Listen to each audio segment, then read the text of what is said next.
Hey, my name is Sven, welcome back to the channel. I hope you're doing great. Today we will talk about a rather new feature that was introduced with Resolve 19, the node stack layers.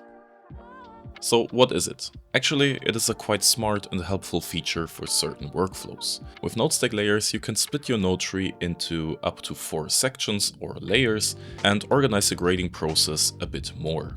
You enable this feature by opening the project settings and general options, and here you choose how many layers you want. And if you want, you can also assign custom names for them. Now, there is no fixed workflow on how to use them, but you can come up with something that suits your needs. Let me show you a few examples of how this could be useful. Example number 1. The most simple idea would be to simply add 2 or 3 layers and label them like this: primaries, secondaries, and look. So here you would adjust the primaries like exposure, white balance, contrast, and maybe saturation in the first layer. And you can use as many or few nodes here as you want. And then in the second layer, you would only focus on secondaries like qualifiers and power windows. And in the third layer, you would build the overall look of the project. Now, how is that different from doing everything in one layer? By splitting it up into 2 or 3 layers, you can now actually copy only individual layers from one clip to another without overwriting the other layers. So, for example, the primaries and secondaries are unique to each shot.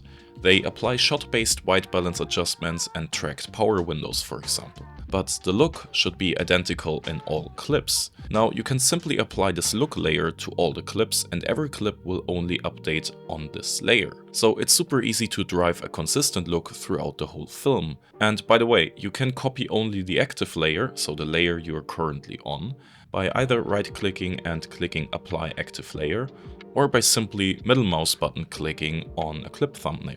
Traditionally, we use this one to copy the grade from one clip to another. With node stack layers enabled, it only copies the active layer. If you want to copy the full grade, you have to right-click and select Apply Grade.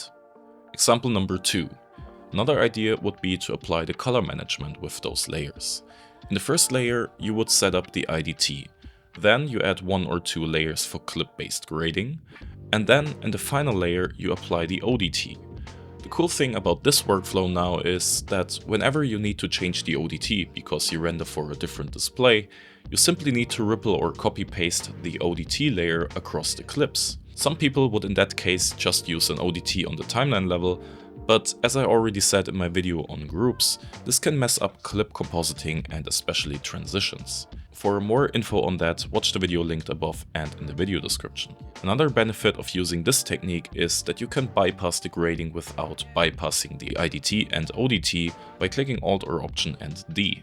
Usually with a node-based color management, you would always also disable the IDT and ODT this way, so you would look at the log input image. But please note that if you already have some disabled nodes in your node tree, clicking Alt or Option and D will disable and then enable them again, which is why we usually use the bypass command Shift and D instead. Example number 3. Now this is actually a workflow I experimented with lately and it worked quite well. The first layer I used for clip-based adjustments, the second one was only for client feedback, and the third layer was the overall look. This is quite similar to the first example I showed earlier.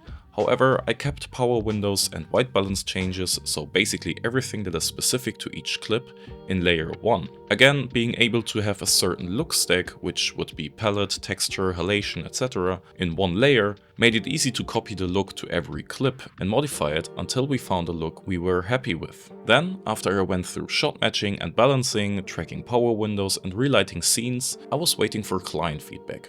And that's where the second layer came into play. I would again really easily apply adjustments to entire scenes without touching the clip-based adjustments I did earlier. But also the overall look of the show was not touched. You can experiment with changing the order of layer 2 and 3 of course, but I found that working in those adjustments before the look layer got me more consistent results. So these node stack layers are not only helpful for organizing, but there are actually 2 kinda hidden features they come with. You can disable and lock node stack layers via this menu.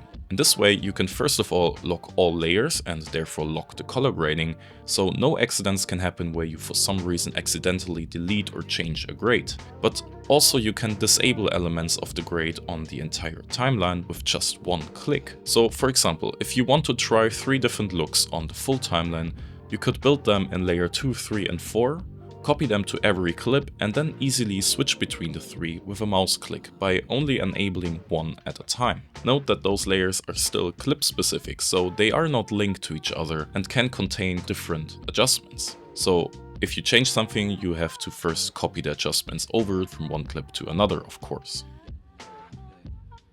Another thing you can do is moving the last layer to the post-group grade level. This means that when you have, for example, 3 layers, the third one will be applied after the adjustments in the group post clip. If a clip is not in a group, it won't make a difference, but if you're working with groups, this might be something to check out as well. And as a final note, you don't have to work with 4 layers all the time. Maybe for you 2 layers work better, maybe you need all 4, but it's great to have the option available. So how do you use this feature? Do you think it's useful? Let me know your thoughts and ideas for workflows that could benefit from the node stack layers. And if you want to help out the channel, please hit like and subscribe to the channel to not miss out on upcoming episodes. And until then, I will see you in the next video.